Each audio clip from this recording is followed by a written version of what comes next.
Earth's savage revenge silenced the Galactic Council. The Galactic Council chamber had never been so quiet. It was a place of constant debate, a storm of arguments among the stars.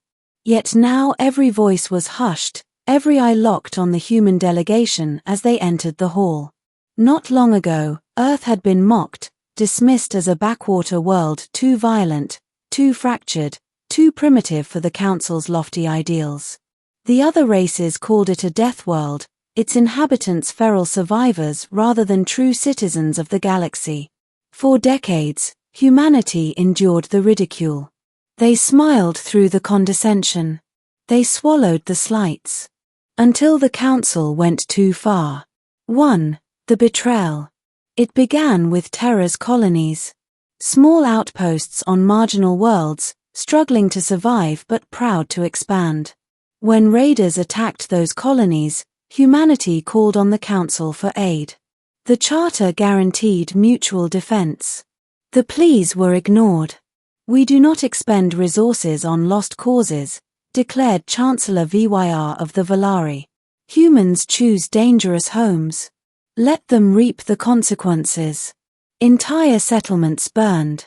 Thousands of human lives were erased in silence while the Council turned its back. But Earth remembered.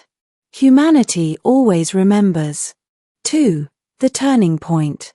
When the Xioth war clans attacked a Valari trade world 5 years later, it was Earth's fleets that arrived first. Humans fought with a fury the galaxy had never seen, boarding ships with blades, storming fortresses with bare hands when ammunition ran dry. They won. And when the Council praised their bravery, humans smiled politely. But beneath that smile, the seed of vengeance sprouted. 3. Rumors of shadows. Whispers spread in the years that followed. Xioth warlords vanished without a trace. Pirate havens went dark overnight, their populations gone.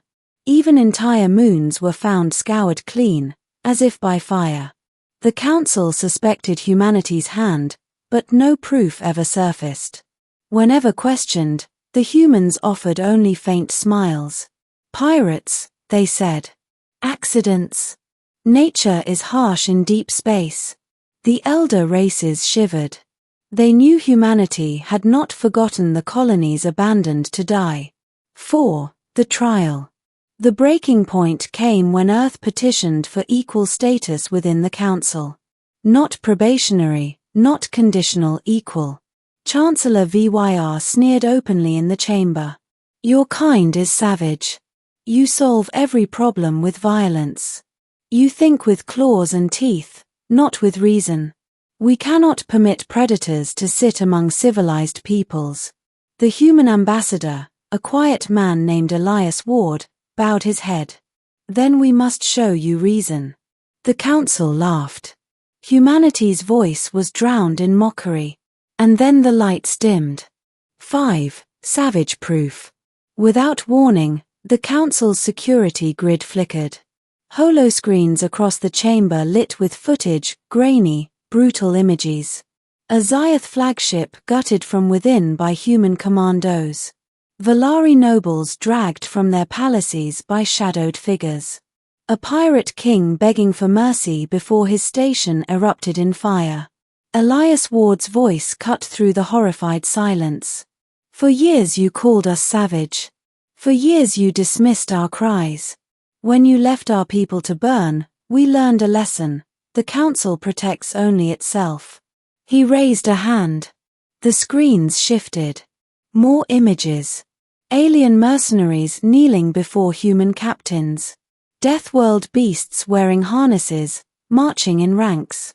Colonies rebuilt from ash, defended by walls of steel and orbital guns bristling with firepower. "You call us predators," Ward said. "You are right. And predators remember." 6. The demand. Council guards surged forward. Ward did not flinch. Behind him, the human delegation shifted and their shadows lengthened unnaturally across the floor. Figures emerged, armored soldiers cloaked in shimmering distortions, weapons humming with restrained power. The guards froze. Humanity does not ask anymore, Ward continued. We demand full status, full rights, or we will no longer restrain ourselves to shadows. He let the silence hang, broken only by the ragged breathing of terrified delegates. You mocked us for surviving a death world. You feared our violence, our stubbornness, our refusal to die.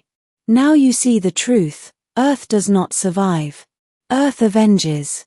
7. The silence. No one spoke. Even Chancellor Vyr's feathers, once puffed in arrogant display, now lay flat against his trembling body. The council chamber, so often a place of endless noise, had never been so utterly, perfectly silent. Because every elder race saw the truth, the humans had already won. The council just hadn't realized it until this moment. Ward smiled, faint but sharp. Paradise breeds complacency. Deathworlds breed resolve. Which would you rather share a galaxy with? No one answered. They didn't need to. 8. Epilogue. That night, Earth was granted full status unanimously. No debate, no delay. In the records, it was described as a procedural vote. But those who sat in the chamber knew better. They had not voted out of respect. They had voted out of fear. Humanity had shown them what savage revenge looked like. And it had silenced the galaxy.